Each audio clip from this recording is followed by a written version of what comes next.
Damos la bienvenida a un nuevo webinar de la Academia Internacional de Sexología Médica, con el gusto y el honor de contar con el amigo, compañero académico, el doctor Manuel Luca Mateu. El doctor es médico sexólogo, es presidente de la Sociedad Española de Intervención en Sexología, es miembro vitalicio de la Academia Internacional de Sexología Médica y el doctor es profesor de maestrados de sexología en las universidades de Almería, de Sevilla, Camilo José Cela de Madrid, la Universidad Autónoma de Chile y la Universidad Cuenca de Ecuador. Es un lujo, es un honor contar con la presencia de Manuel en este tema que hemos elegido, que va a ser sexología comunitaria a título de webinar. Así que, Manuel, un gusto y gracias por acompañarnos en la jornada de hoy. Igualmente, Santiago, voy a intentar compartir pantalla. Dice que Perfecto, el anfitrión inhabilitó la función de compartir las pantallas de participantes, así es que me tienes que habilitar. obvio. Ahora que ya habilitamos, ahí ya estás. Ya estoy bien. Ahí, ya estoy compartiendo pantalla. Ahí Vamos está perfecto, Manuel. a ver, no sé si se ve ya la presentación. Perfecto. A ver, ya se ve bien. No, ahora se ve el escritorio. Poner de nuevo. A ver, no sé, Ahí, ahí se ve perfecto. ¿se ve bien? Sí, tenés que ponerla para proyectar ahora. A ver, ahora la pongo. Exacto. A ver ahora, a ver, ¿se ve? Ahí se ve perfecto. Muy bien, pues entonces vamos a empezar, Santiago, si te parece. Excelente. Muy bien, pues vamos a hablar de algo que hace unos años ni siquiera se nombraba, que es la sexología comunitaria. Estamos hablando de hace 10 años, cuando yo, a raíz de una experiencia impresionante que tuvo con la escuela como director de la estrategia de salud sexual de la Junta de Andalucía en toda la comunidad autónoma andaluza, que tiene así como 8 millones de habitantes. Yo fui su director durante un tiempo y entonces estructuré una serie de programas que yo empecé a comprender que tenían que enmarcarse dentro de algo que todavía no habíamos hecho desde la sexología.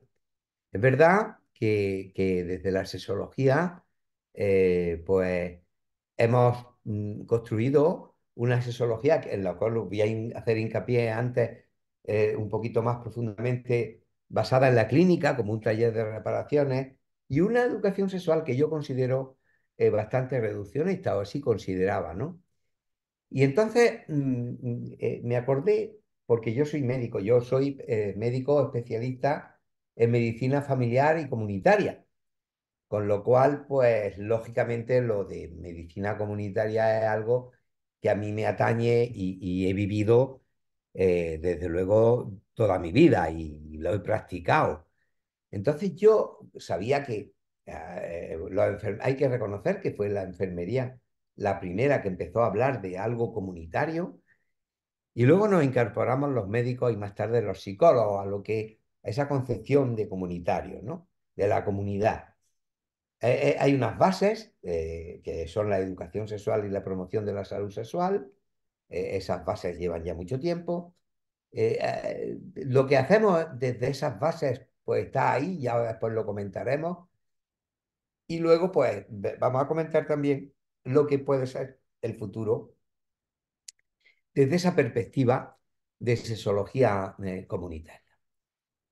Fijaros que los orígenes de la salud comunitaria, y no quiero obviar decir que, que fue la enfermería. La enfermería, y yo lo tengo que reconocer, yo soy médico, pero tengo una enorme admiración. Tengo una hermana enfermera y una hija enfermera, pero antes de que mi hija fuera enfermera, incluso antes de que mi hermana fuera enfermera, yo siempre he tenido una gran admiración por la enfermería, porque yo creo que es una de las profesiones que ha tenido una enorme capacidad para progresar y convertirse en un elemento nuclear del sistema sanitario. Pero qué duda cabe que yo, la conciencia que tengo de lo que es la salud comunitaria, la tengo desde la medicina, porque eso soy médico, ¿no? Fijaros que hace ya mucho tiempo la enseñanza de la medicina en Estados Unidos y también en Europa, pero sobre todo en Estados Unidos fue orientada a las especialidades. y la medicina en general perdió parte de su prestigio, ¿no? En este proceso de progresiva tecnicidad de la práctica médica, pues se generó una tendencia de despersonalización, de relación médico-paciente, que trajo aparejada la pérdida de una percepción integral y armónica del individuo enfermo como tal, sino visto de alguna forma parcelado, troceado desde las especialidades. Es decir, se enfocó a la persona como dividida en sistemas, aparatos, órganos, olvidando su importante dimensión socio-psicológica, íntimamente ligada a su salud y su bienestar. Y de eso nos olvidamos y se empezaron a olvidar, hasta tal punto que en Estados Unidos el número de médicos generales descendió vertiginosamente, pasando del 76% de médicos privados en 1940 al 45% en el 60, el 21% solamente en 1970, según un informe que hizo la Organización Mundial de la Salud en 1990. Esto, lógicamente, pasó y pronto se comprendió que era un error, que la salud girase exclusivamente alrededor del ámbito hospitalario colapsaría el sistema y de hecho lo colapsó y de hecho se sigue colapsando en el momento en el que no le damos un papel primordial a la medicina comunitaria, a la atención primaria y por tanto se dejarían de atender problemas que eran el origen de las muchas patologías asistidas en el ámbito luego de, hospitalario. En 1966 en Estados Unidos fue bautizada con el nombre de medicina familiar una especialidad. Y en 1969, con la fundación de la American Board of Family Practice y la creación de la primera residencia para formar médicos de familia, cuando este proceso tiene su inicio oficial. Pero desde luego, cuando de todo arranca, fue en 1978. En el año 1978 se celebró con la participación de 140 países la conferencia de Alma-Ata, que concluyó con la declaración de Alma-Ata en la que se aprobó la estrategia de atención primaria, en la que medicina familiar y comunitaria adquiere y debería de adquirir un papel fundamental. En España, los médicos de APD, asistencia pública domiciliaria, yo era médico de APD, unas oposiciones que yo aprobé para ser médico de asistencia pública domiciliaria, fuimos los pioneros, fuimos los que asistimos a esas conferencias y fuimos los importantes impulsores para que en el mismo año de esa conferencia se aprobara un Real Decreto de regulación de la medicina de familia y comunitaria como especialidad de la profesión médica. Lógicamente, todos los APD que hicimos aquello pasamos prácticamente a ser médicos de familia especializados en medicina familiar y comunitaria, como una experiencia impresionante que teníamos de todo nuestro trabajo en el mundo rural. Ese enfoque de la salud comunitaria es un enfoque que desgraciadamente todavía no está absolutamente desarrollado y que desde perspectivas muy conservadoras incluso se minimiza. Está ocurriendo en España, la atención primaria está bastante desatendida en muchas comunidades autónomas como en Madrid, que prácticamente está en situación raquítica y es una pena porque volvemos otra vez a la situación que en Estados Unidos ocurrió con el colapso de los hospitales y por supuesto con la desatención del individuo de una forma integral como persona enferma, incluida en un sistema que es una sociedad que influye lógicamente en todo lo que le pasa. Eh, Nosotros, desde la sexología, y yo tomé conciencia de aquello, y hace aproximadamente unos 10 años empecé a decir para mis más íntimos colaboradores de que era necesario estructurar también algo que se llamara sexología comunitaria. Fijaros, en aquel momento, cuando yo introducía sexología comunitaria en Internet para ver si encontraba algo, pues no había nada. Yo salía medicina comunitaria, enfermería comunitaria, psicología comunitaria, que fueron los últimos en incorporarse a este concepto de comunitaria, pero no había nada de psicología comunitaria. Ahora se encuentran algunas cosas, pero tampoco muchas. También tengo que reconocer que, por ejemplo, en Argentina pues, ha habido un grupo de amigas que han hecho una especie de maestría o de diplomatura, no recuerdo si lo es así, yo no participo en ella, pero sí mis textos están aconsejados en esa diplomatura eh, y realmente es una diplomatura en sexología comunitaria. Bien, ya por algo vamos avanzando. ¿Cómo partimos nosotros? Mirad, de alguna forma hemos convertido la sexología en un taller de reparaciones. Un taller de reparaciones en el cual desde la sexología hemos patologizado los deseos, hemos patologizado las identidades, hemos patologizado la vivencia, la sexualidad y hemos generado incluso patología más allá de la patología, ¿no? Y hemos patologizado también las relaciones sexuales y también la educación sexual. Es decir, hemos construido un modelo de sexología basado en déficit y problemas y en un taller de reparaciones, por otro lado, con pocas herramientas, con poquísimas herramientas, porque hay pocas evidencias clínicas de las cosas que hacemos en sexología. En el futuro de la sexología, yo lo veo que la educación sexual que hasta ahora estamos haciendo y que voy a darle un repaso, educación sexual centrada en los jóvenes, de alguna forma estigmatizándolos, olvidándonos de los demás colectivos, debe de dar paso a una sexología comunitaria, no como un taller de reparaciones, sino ni siquiera como algo preventivista, sino como una fábrica de bienestar y además basada, por supuesto, en la investigación y en la ciencia y en una investigación relacional en la cual podamos hacer comparaciones y sobre todo podamos evaluar lo que estamos haciendo. Y por otro lado, la clínica sexológica, que hoy día es absolutamente un taller de reparaciones, debe de ser una clínica sexológica mucho más integral. Pero lo explicaré un poco mejor. Y, y capacitante, es decir, que esté orientada a las capacidades de los individuos para vivirse como personas sexuadas, sexuales y eróticas. Y esto además tiene que estar acompañado de una investigación experimental. Y como es muy difícil, o al menos cuasi experimental, de todas las cosas que hacemos, de todas las intervenciones terapéuticas que ponemos en marcha a la hora de intentar solucionar los problemas. Los pilares básicos de los que partimos para ir a eso de lo que es una sexología comunitaria son fundamentalmente dos que se han estado continuamente, de alguna forma, intentando desarrollar sin llegar a hacerlo, como es la educación sexual por un lado y por otro lado la promoción de la salud sexual. Es verdad que la educación sexual siempre está orientada a los adolescentes y la promoción de la salud sexual, pues a las personas con problemas de salud. Estas son las bases, ¿no? Las bases de las que partimos y por supuesto ya tenemos unos cimientos. Pero claro, esos cimientos, esos pilares, es hablar de lo hecho, pero no de unos cimientos sólidos, porque lo que se podría construir a través de los cuales se podía construir una sexología comunitaria. Sí, como unos cimientos que nos dan una experiencia y nos dan también una crítica sobre lo que hemos hecho, porque estos cimientos necesitan muchas modificaciones. De alguna forma sufren un poquito de aluminosis, porque no dan resultados. Y necesitamos muchos replanteamientos.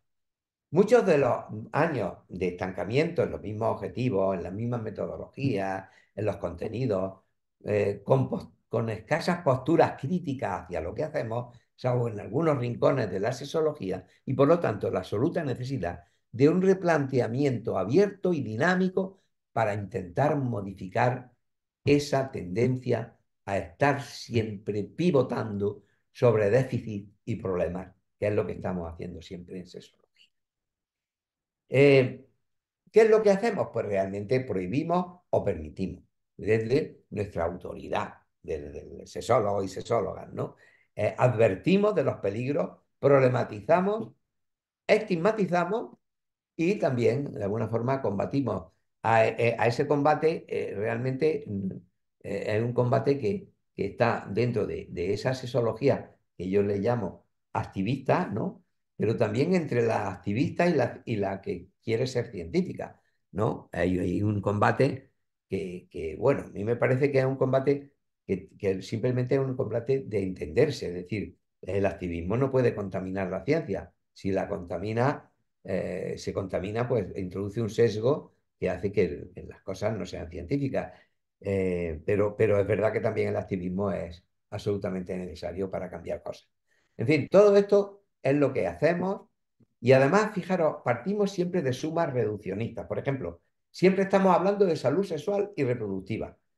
Los servicios de salud en diferentes países han intentado ocuparse de una manera o de otra a través de programas que de forma reiterada y constante llaman de salud sexual y reproductiva.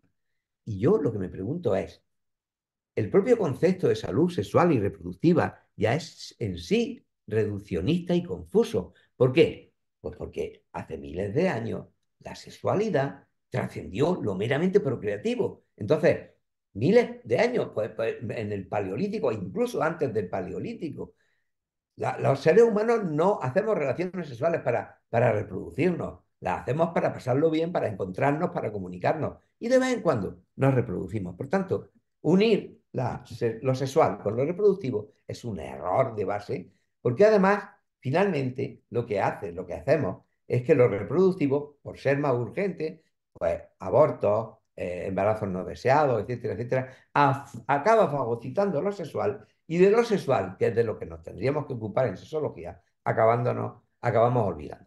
Por tanto, esta especie de unión salud sexual y reproductiva me parece que es una trampa semántica que debíamos de empezar a superar ya. Y hablamos de salud sexual por un lado y por otro lado, ¿por qué no? Personas que se ocupen de la salud reproductiva. Yo jamás me ocupé de la salud reproductiva.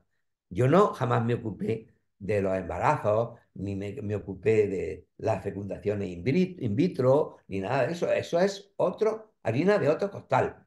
No, no podemos unir dos cosas que no tienen mucho que ver, alguna cosa que ver, pero no mucho.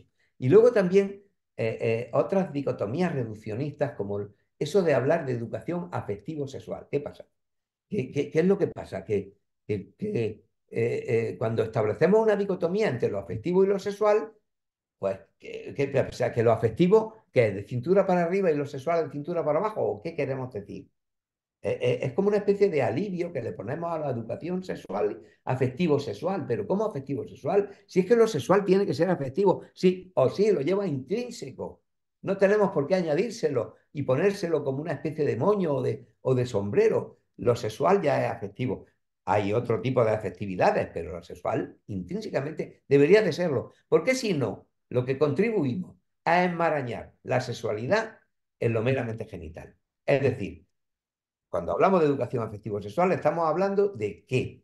De que una cosa es lo afectivo y otra cosa es lo sexual. Y lo afectivo es de cintura para arriba y lo sexual de cintura para abajo, con lo cual contribuimos a genitalizar y a enmarañar la sexualidad en lo meramente genital, cosa que llevamos haciendo siglos en esta cultura occidental. Por tanto, son dos elementos, por ejemplo, que yo pongo a reflexión crítica de cosas que decimos y cosas que hacemos cuando decimos intervenir en la sociedad a través de la educación afectivo-sexual o a través de programas de promoción de salud sexual y reproductiva. Son elementos, son trampas semánticas que nos llevan siempre a lo mismo, a la genitalización de la sexualidad. Y luego, lo que hemos estado haciendo y lo que seguimos haciendo son absolutamente dos modelos dominantes de educación sexual. ¿Cuáles son esos dos modelos? El primero es el basado en la abstinencia, que promueve la abstención sexual hasta el matrimonio. Este modelo no es que ha pasado de moda, es que está estando de moda y todavía ahora mismo en el advenimiento de los nuevos populismos conservadores, pues realmente este modelo está haciendo de nuevo furor. El problema es que no sirve para nada, pero bueno, está ahí, ahora después lo vamos a ver. Y luego está el otro modelo, que es un modelo preventivista, basado en la prevención que se limita a advertir de los peligros de las relaciones sexuales, de las infecciones de transmisión sexual y de los embarazos no deseados. Son dos modelos que comparten algo. ¿Qué es lo que comparten? Que son dos modelos centrados en déficit y problemas. Y además, basados en un colectivo, centrado en un colectivo que son los adolescentes y de alguna forma estigmatizándolos, como si los demás grupos comunitarios no tuvieran que ver con todo esto. Y todas las personas Y muchas personas y muchos colectivos necesitan también que se vuelva a hablar de sexualidad y que se rescate esa sexualidad. La educastración sexual que decía Tigene Mezúa, que es el modelo basado en la abstinencia, en negar el sexo hasta el matrimonio, pues no deja de ser una fantasía. Es ponerle puertas al mar, no se le pueden poner puertas al mar. Está basada en cultura, en la cultura occidental y en la represión sexual que la acompaña con el gnosticismo y el maniqueísmo, que ambos ven el cuerpo como un elemento pecaminoso, un elemento a controlar como lugar del pecado, ¿no? Entonces, luego después los propios médicos contribuimos en el siglo XIX y principio del siglo XX en un libro que yo aconsejo que leáis, que se llama Los fabricantes de angustia, de Alex Comfort, pues cómo trataban la masturbación con hidroterapia, dietas, drogas. Bueno, uno de los representantes de esta especie de fabricantes de angustia fue Samuel Auguste André David Tissot, que escribió este libro, ¿no? L'onanisme, disertación, sur les maladies produites por la masturbación, del ruelo increíble leer esto. Argumentaba que el semen era un aceite esencial y que el cuerpo cuando lo perdía grandes cantidades, sufría una perceptible reducción de la fortaleza, de la memoria, de la reacción, se producían todos los males prácticamente que uno puede imaginar y esa obsesión higienista fue tremenda hasta tal punto que se produjeron tratamientos terribles que no voy a enumerar, pero vamos, una imagen vale más que mil palabras. Una sesión y además y dentro de esa obsesión castrante, educastradora, por decirlo así, era la masturbación. Yo recuerdo, esta es una foto del colegio que viene en el disco de Joaquín Sabina, Mentiras Piadosas, porque yo fui compañero de Joaquín Sabina en el Colegio de los Salesianos en Úbeda durante 4 años en el mismo curso. Joaquín Sabina está ahí en el centro, resaltado en negrita, que así como viene en el disco, y yo estoy ahí con una flechita negra que me señala a mí en el extremo derecho, a la derecha de Joaquín Sabina. Bueno, pues masturbarse en este colegio era una heroicidad, ¿no? Al final nos acabábamos pues, teniendo sexo con nuestras almohadas, a las cuales pues le abríamos un agujerito, porque es la única forma de poder masturbarse, porque ni los servicios tenían un cierre, con lo cual era prácticamente imposible, ¿no? La obsesión con la masturbación y por tanto dentro de esa educación sexual de poner puerta al mar, pues todavía seguimos en ello, ¿no? Pues, y se sigue. Eh, eh, y dentro de esas educastradores sexuales, una de las cosas que se habla es de que la educación sexual incita. Y yo me da mucha risa eso, ¿no? Porque a mí me parece una necedad. Es decir, que a los adolescentes, que es a los que van dirigidos todas estas cosas, son verdaderas bombas de hormonas, incitarles porque tú vayas a hablarle, además de las cosas tan tontas que hablamos, ¿no? De cómo ponerse un preservativo. No digo que sean tontas, digo que son muy reduccionistas o enseñarle pues, diapositivas con un chancro sifilítico o, o una gonorrea, etcétera, etcétera, pues realmente decir que eso incita a una necedad en la que los jóvenes están todos los días en las redes sociales y recibiendo mensajes de todo tipo. Entonces, quien diga eso, pues no se ha enterado todavía en qué mundo vive y dónde vive, ¿no? Yo creo que deberían de pensárselo un poco, decirle esas tonterías. Pero luego, la educación sexual preventivista, ya no la centrada, en la que dice que sexualidad no es que sea pecado, no, no, la sexualidad es un peligro. También es una estrategia equivocada. ¿Y por qué es una estrategia equivocada? Fijaros, esto es el síndrome de Pontius. El síndrome de Pontius son personas que tienen una adicción a la adrenalina. ¿Por qué? Pues porque hay el lóbulo frontal no está conectado, no se le conectó nunca con el sistema límbico. El lóbulo frontal, en la corteza orbitofrontal, controlan por unas conexiones que se producen con el sistema límbico y por tanto, esto es un tema que se necesita para que, pues para que de alguna forma ese lóbulo frontal module todo lo que el sistema límbico de las emociones nos incita a hacer. El síndrome de Pontius son personas que nunca desarrollaron esas conexiones. Pero sí tenemos que saber una cosa, que esas conexiones se estructuran en la segunda década de la vida. Por tanto, ¿qué quiere decir? Que a los 14 años todavía no están estructuradas esas conexiones. Y decirle a un adolescente que algo es peligroso es prácticamente incitarlo porque todavía hay una alta dependencia con la adrenalina. Esto es un elemento que yo no me da tiempo a desarrollar hoy aquí, pero que hay que desarrollar ampliamente con más información, que yo la tengo, pero que no puedo dar aquí, que por cuestión de tiempo, que deberían de todas las personas que se dedican a la educación sexual tener muy claramente que a una persona adolescente no le puede hablar como una persona que tiene 30 años, porque no tienen las mismas conexiones entre su lóbulo frontal y su sistema límbico y por tanto cualquier cosa que le digas que es peligrosa, lejos de aminorar la acción que quiere aminorar, lo que va a hacer es incentivar. En fin, la competencia cognitiva del adolescente experimenta un desarrollo importante durante la adolescencia.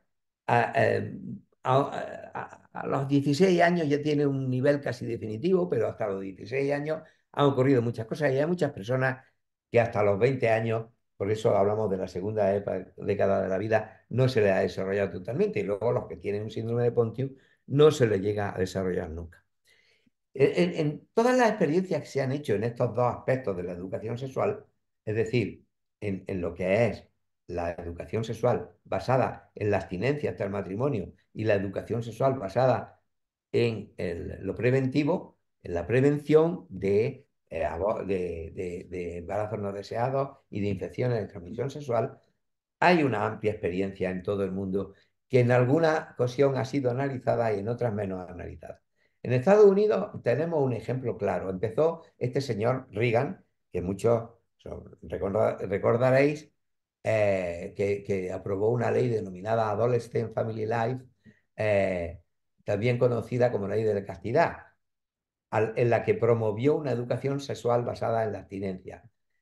Bueno, hubo denuncias por parte de la eh, Asociación Civil de Libertades, de la Unión Civil de Libertades de América, que a los 12 años finalmente consiguieron que el tribunal dictaminara que lo estaban haciendo mal. Pero luego el señor Bush esto lo cristalizó dando mucho más presupuesto todavía.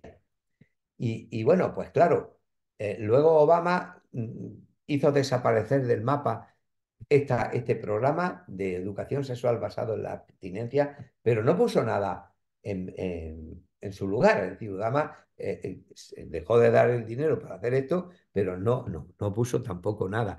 Ahora, después este señor no hizo nada más que decir palabrotadas y decir cosas baladronadas, pero no hizo nada tampoco a este respecto. Ni siquiera rescató la ley o sea, la educación sexual basada en la abstinencia, ni siquiera eso. Se dijo que iba a poner un muro con México, tampoco lo puso, en fin, ahí está. Yo no quiero meterme en temas políticos, pero supongo porque muchos de los que me están oyendo serán favorable a este señor, pero no hizo nada más que decir y hablar de forma histriónica, ¿no? Pero mientras tanto, los norteamericanos pues, tienen muchos defectos, pero tienen también algunas virtudes, y entre ellas es que analizan lo que hacen. Y hay varios análisis en los cuales yo no voy a profundizar. Fijaros, este es uno, este otro análisis de aquellos programas que se hicieron en la época de Bush y de Reagan. eh, todos estos análisis se hicieron en los cuales todos venían a decir que esto fue un absoluto fracaso. Quizá fue el más contundente, porque fue un estudio de la Universidad de Georgia sobre unos 48 estados, exceptuando Dakota del Norte y Wyoming, que no tenían política al respecto, eh, y realmente lo que hizo fue todo lo contrario de lo que se pretendía. Es decir, la tasa de embarazos no deseados aumentó de forma verdaderamente impresionante, sobre todo en los estados donde se promocionó más y donde se le hizo más caso a las políticas del señor Reagan y del señor Bush. Porque el señor, que hubo Es decir, los demócratas cuando gobernaron no hicieron nada, ni siquiera tocaron esto y luego Obama sí, pues se lo cargó, pero tampoco puso nada para sustituirlo, ¿no? Por tanto, lo que está claro es que de la experiencia norteamericana sacamos que esto es un fracaso. Es decir, hacer educación sexual basada en la abstinencia, si lo que queremos es evitar embarazos no deseados, y a infecciones de transmisión sexual, el fracaso está asegurado. Y esto ocurrió también en Uganda, porque el señor Bush intervino también en Uganda ante un programa que se estaba haciendo para evitar el SIDA, un problema gravísimo de prevalencia de SIDA en Uganda, que alcanzó un 15%, un 30% en Kampala, la capital, y un 10% en el país en general. Y empezó a tener porque claro, eran adultos y por tanto ya no estábamos actuando sobre cerebros que ya estábamos actuando o se estaba actuando sobre cerebros que ya tenían el lóbulo frontal conectado con el sistema límbico. Y la prevalencia pasó de Uganda el 15% al 6% en el 2002 por un programa de promoción de la salud sexual con el uso del preservativo, etcétera. Pero llegó el señor Bush y dijo que pondría 8 millones de dólares si solamente se hablaba de abstinencia y se olvidaba de los preservativos. Este señor, Museveni, que era el presidente de Uganda, cuando vio 8 millones de dólares, se le hicieron los ojos chiribitas y entonces, pues nada, hizo lo que le ordenó el señor Bush y entonces el resultado fue que pasaron de un 4,1% en 2003, que estaban las infecciones de VIH, aumentaron a un 7,2% en 2012. Fracaso absoluto del modelo. Pero la educación sexual preventivista yo la pude vivir muy de lleno en Ecuador, porque yo estaba en Ecuador en la Universidad Andina de Ecuador, una universidad de posgrado en Quito, y me llamó el ministerio para que yo asesorara un programa que pusieron en marcha en 2011 que se llama ya hace hoy 13 años, ¿verdad? Se llamaba ENIPLA, Estrategia Nacional Intersectorial de Planificación Familiar. Era un programa de educación sexual también preventivista, basado fundamentalmente fijaros, este es el vídeo, no sé si se oye. Bueno, igual, no se oye porque es música, ¿eh? No se oye, ¿no, Manuel? Bueno, da igual, si no se oye, quiero que lo Perfecto. veáis. Y luego lo sometéis a consideración porque es un vídeo curioso.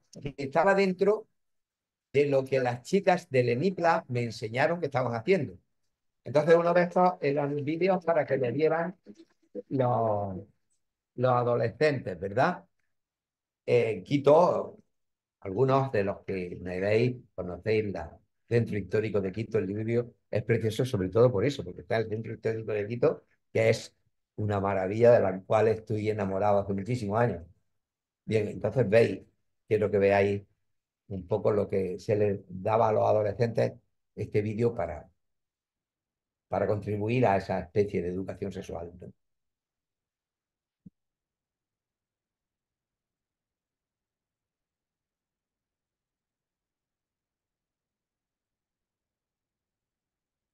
Lo estáis oyendo sin música, pero bueno, tampoco no.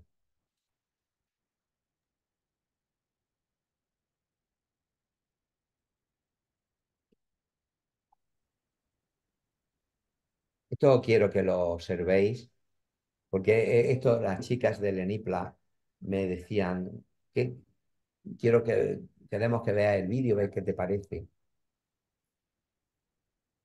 si esto puede tener una buena acogida entre los jóvenes.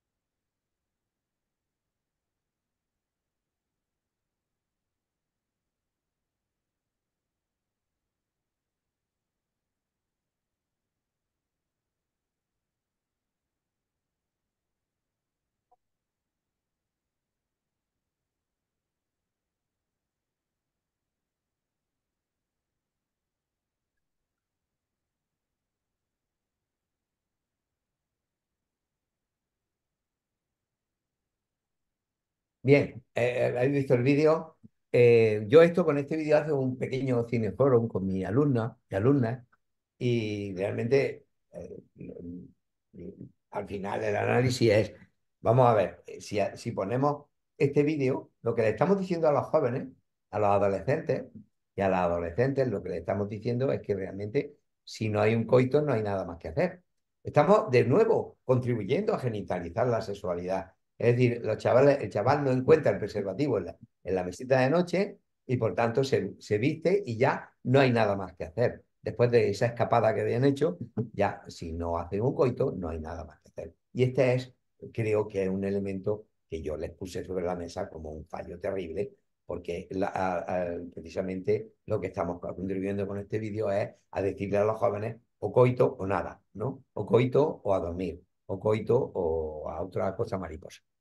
Este elemento era el precursor del fracaso que tuvo este programa, el ENIPLA, que eh, el señor, fijaros que la tasa de embarazo en adolescentes que más les preocupaba, sobre todo los más jóvenes, es decir, entre 10 y 14 años, yo estuve en un hospital en, en Quito viendo esto y realmente era tremendo las chicas jóvenes menores de 14 años ingresadas para parir en ese hospital, en la maternidad del gran hospital de Quito, ¿no? Eh, eh, pues no consiguieron nada, al revés, aumentó la tasa a 2,16. El señor entonces Correa, que era el que estaba entonces gobernando, eliminó el programa y se lo dio a esta señora, que era una médica del Opus, Mónica Hernández, que puso en marcha otro programa de las familias y que puso en marcha este vídeo que como no se oye no tiene mucho sentido, ¿no? No sé si al ponerlo sin, a ver si ahora se oye.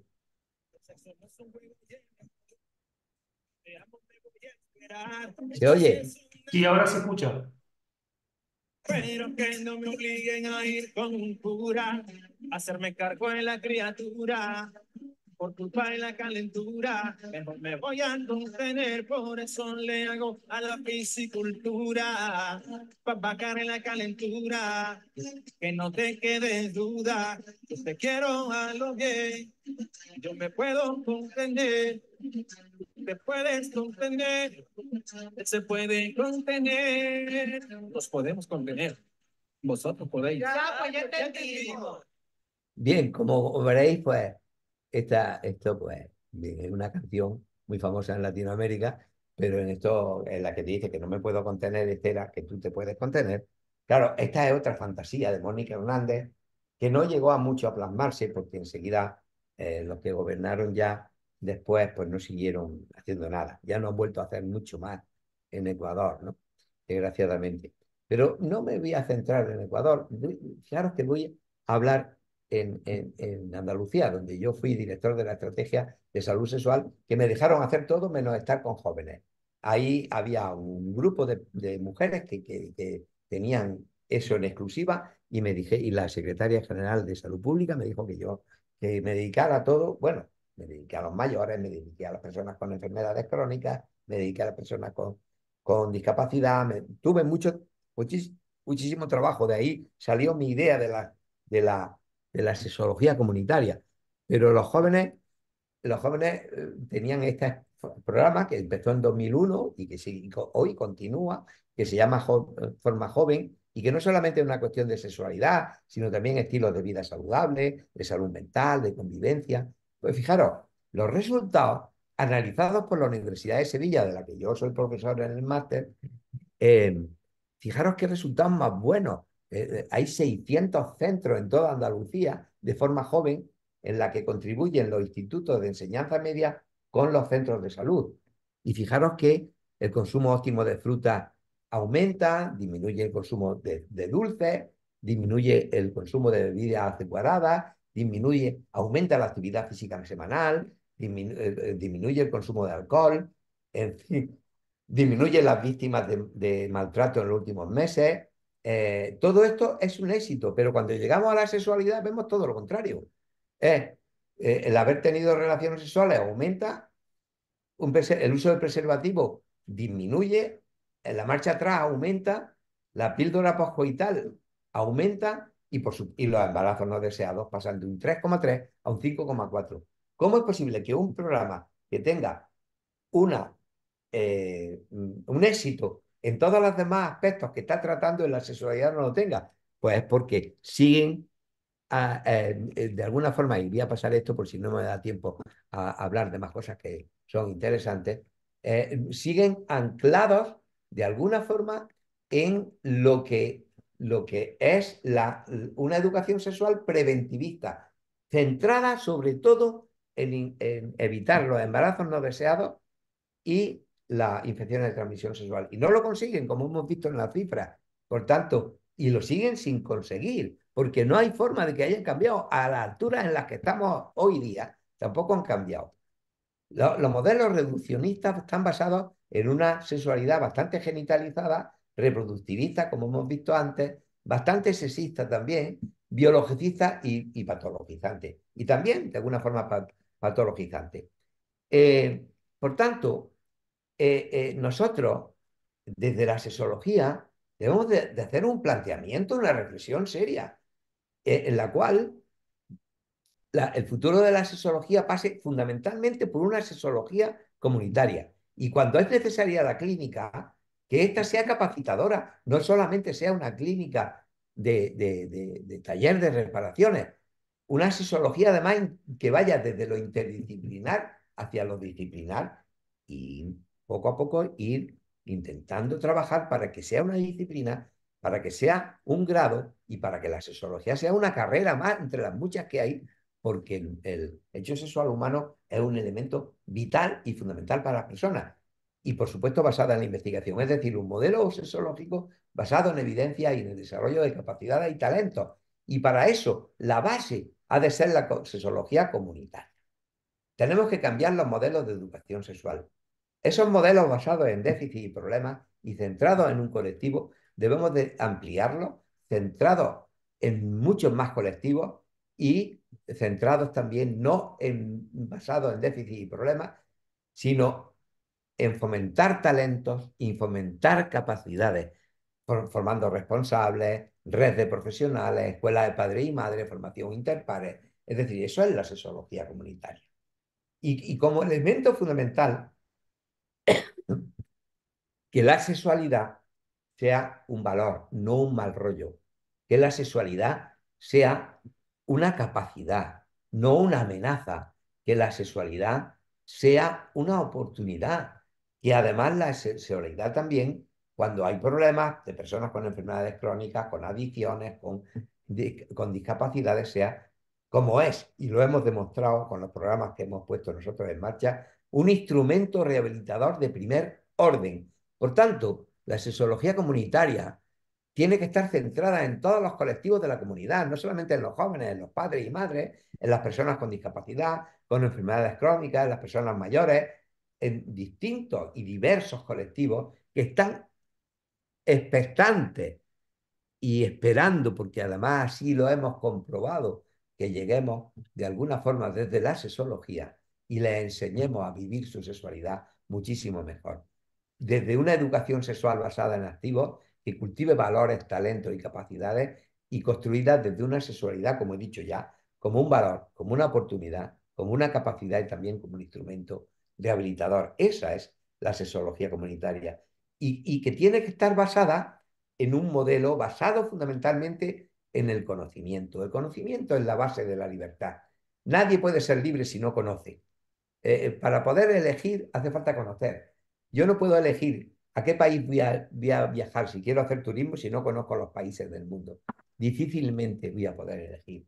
Por tanto, ¿el conocimiento de qué? El conocimiento del hecho sexual humano, el conocimiento de las conductas, pero no solamente de las conductas de riesgo, sino de las conductas del mismo modelo de relaciones sexuales que vivimos, que es un modelo genitalizado, falocrático, un modelo masculino, un modelo gimnástico, productivista, ansiogenizante.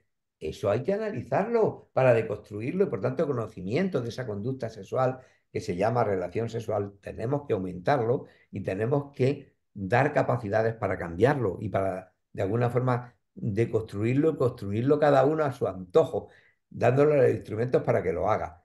Y por supuesto las conductas diversas también. El conocimiento de las actitudes ante qué? Pues de las actitudes ante la propia sexualidad, ante la sexualidad de los demás, ante la sexualidad de las personas diversas y ante las relaciones entre hombres y mujeres y entre los distintos sexos.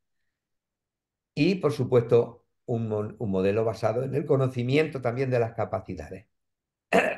Esto es un modelo de modelos basado en la libertad, porque el conocimiento de la libertad, el conocimiento del hecho sexual humano, toda la historia del hecho sexual humano, que es riquísima y que nos da tantas cosas que aprender, como el hecho de que tengamos la piel más sensible de todos los mamíferos, la articulación del hecho sexual humano, qué es eso del sexo, qué es la estructura, qué es eso de la sexualidad, qué es la vivencia, qué es eso de la erótica, qué es la expresión, qué es eso del amandis, qué es lo que hacemos, la biocultura. Todo eso es impresionante. El modelo de relación sexual, como decía antes, las conductas de riesgo, por supuesto que sí, pero no en el centro. Y otras conductas, sexualidades, actitudes sexuales y capacidades sexuales corporales, nos olvidamos del cuerpo. Yo lo he dicho muchas veces, creo que hemos hecho hasta una webinar hablando del tema corporal.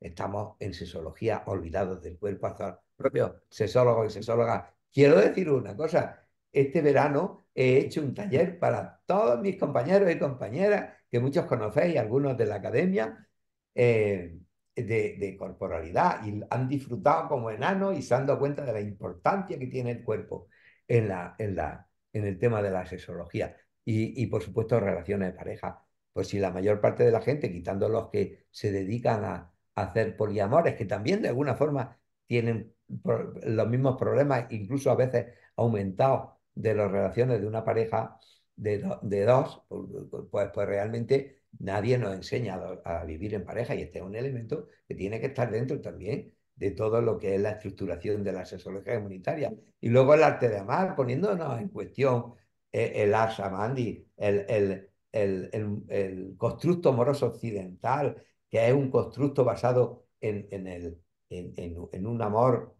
carcelero, basado en la posesión y no en el amor de intercambio, en el amor de pasarlo bien juntos, en otro tipo de amor que no sea el posesivo. Todo eso es importante dentro de la construcción de un modelo de modelos que implicaría llevar a cabo una sexología comunitaria que desde el punto de vista de la clínica también tendría que ver con una fábrica de bienestar en la cual el cambio, el modelo sexológico clínico, que está centrado en reparar problemas y disfunciones sexuales, mejorar el síntoma y centrado en la disfunción y basado sobre todo en la experiencia clínica, debemos empezar ya a construir más que un taller de reparaciones, una fábrica de salud, en la cual fomentemos capacidades, aumentemos la resiliencia de las personas con los problemas que puedan tener, que esté centrado en la persona y no en la disfunción y que fundamentalmente empecemos a construir modelos de terapia basados más en la evidencia que en la experiencia clínica, que tampoco hay que despreciarla, por supuesto que no.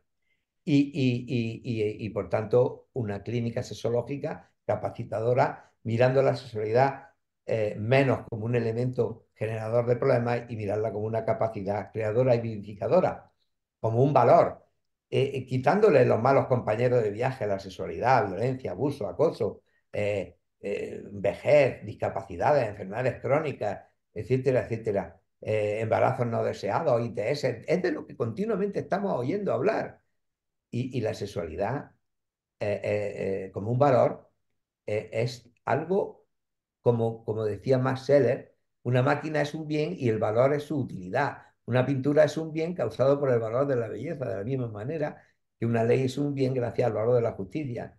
Es decir, él decía, mi vida es para mí un tesoro de valor infinito, mi muerte tendría que ser la culminación de mi vida, bien aprovechada y desarrollada. Es decir, el hecho de ser personas sexuadas sería un bien que tienen las personas y la sexualidad sería el valor. Y esto es lo que tenemos que fomentar, el valor. El valor. Igual que para Harman la vida era un tesoro de valor infinito, la sexualidad para los humanos también es un tesoro de valor infinito. Con esa piel que tenemos más sensible y que tan desaprovechada la tenemos, con todo lo que podemos, y por supuesto, la capacidad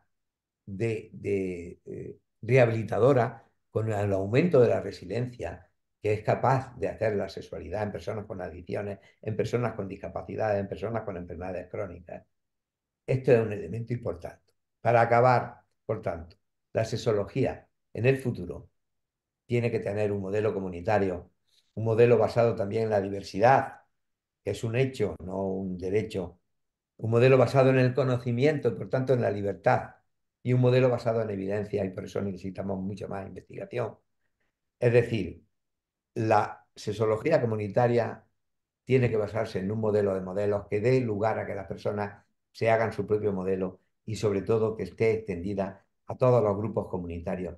Esa es la filosofía de la sexología comunitaria, que yo la tengo escrita en un manual que se llama Manual de Sexología Comunitaria, y que es un manual que está escrito desde la experiencia de todo el trabajo que yo hice como director de la estrategia de salud sexual con personas con enfermedades crónicas, con personas con discapacidades, con padres y madres, con personas con adicciones, con personas mayores.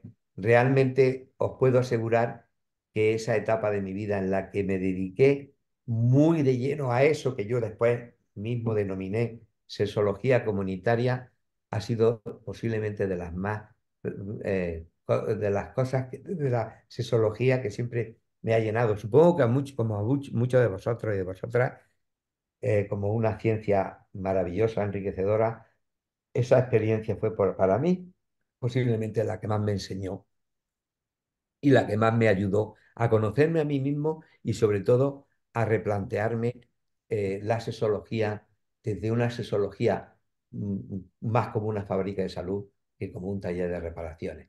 Nada más, eso es lo que quería expresaros. Yo creo que me he ceñido más o menos al tiempo. Santiago, un poquito. Excelente. Manuel, excelente. ¿Cuánto conocimiento? Porque cuántos conceptos nuevos, ¿no? La verdad que felicitaciones y muchas gracias por el webinar. La verdad que qué importante todos los conceptos que dijiste, ¿no? Sobre todo los cambios en los modelos de la educación sexual, cómo poder fomentar, me quedé con la palabra, fomentar los talentos, las responsabilidades en lo que es educación sexual y la visión de esto de la sexualidad como una capacidad, ¿no? Como una oportunidad y no como una amenaza. Sexualidad como un valor, son como elementos que fuiste diciendo que me parece espectacular. Y el concepto de sexología comunitaria, ¿no? Que necesariamente tiene que integrar a todos los colectivos, las comunidades, como tú decías, los colectivos de la comunidad tienen que estar como integrados en esta perspectiva, ¿no? La verdad que muy innovador todo, Manuel, y un lujo de conceptos que pudiste ir expresando. No sé cómo te sentiste con los tiempos, sentís que estuvo bien, la verdad que la gestión de los tiempos fue impecable.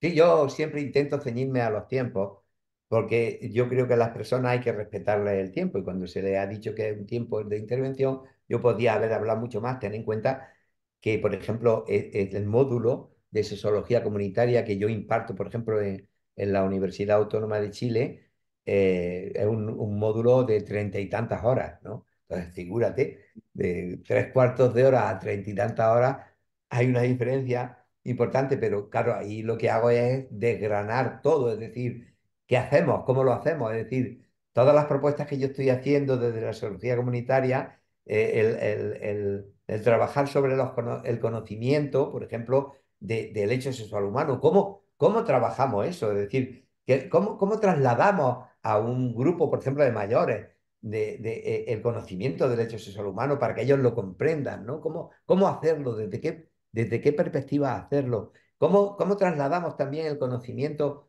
de las conductas, ¿no? ¿Cómo deconstruimos el modelo de relaciones sexuales tan genitalizado, tan falocrático, tan reduccionista, tan productivista, tan gimnástico, tan ansiogenizante, tan productor de disfunciones sexuales? ¿Cómo eso, sobre todo, por ejemplo, en grupos que lo hemos trabajado, de personas mayores, que es una maravilla, es una maravilla. A las personas mayores lo que nos dimos cuenta, por ejemplo, Santiago, fue que no puedes andar leyendo con diapositivas. Se duermen. Entonces, trabajábamos el cuerpo, fundamentalmente el cuerpo. la expresión corporal, los bloqueos sensitivos, los bloqueos energéticos, y se lo pasaban muy bien y además descubrían formas de vivir una sexualidad ya desde una fisiología venida un poquito a menos, desde un envejecimiento que va de alguna forma, porque no podemos olvidarnos que el envejecimiento que nos atañe a todos, a mí ya me está atañendo bastante porque uno va viendo cómo las bombas caen cada vez más cerca, pues de alguna forma es una pérdida ineludible de capacidades, ¿no? Pero a su vez también cuando vas llenando de conocimiento y de sabiduría tu vida y la vives como un tesoro de valor infinito, como decía Harman, entonces realmente puedes perder algunas capacidades, pero vas disfrutando de otras que no te habías dado cuenta que podías disfrutar. Y en esto, fundamentalmente, es lo que yo he disfrutado como un enano, haciéndolo y trabajando con personas mayores, con personas con enfermedades crónicas, ya sean personas con cáncer, personas con cardiopatía, personas con fibromialgia, etcétera, etcétera, o con personas con, por ejemplo, con adicciones. Joder, las personas con adicciones ven la sexualidad como una amenaza porque creen que han perdido toda, por ejemplo, una persona que lleva toda su vida metida en un alcoholismo crónico, cuando tú le pones la sexualidad como un trampolín para volver a descubrir la vida junto con otras cosas, pues realmente y desde una perspectiva no genitalizada, no productivista, no gimnástica, sino de descubrir muchas capacidades corporales que sigue teniendo esa persona, pues realmente son como esponjas que empiezan a absorber cosas que antes solamente estaba llena esa esponja de alcohol y ahora empieza a llenarse de vida y la sexualidad es un instrumento fundamental. Todo esto es algo que durante esas 30 y tantas horas que hacemos, pues vamos de alguna forma deslavazando, viendo cómo hacerlo, de qué forma hacerlo, etcétera.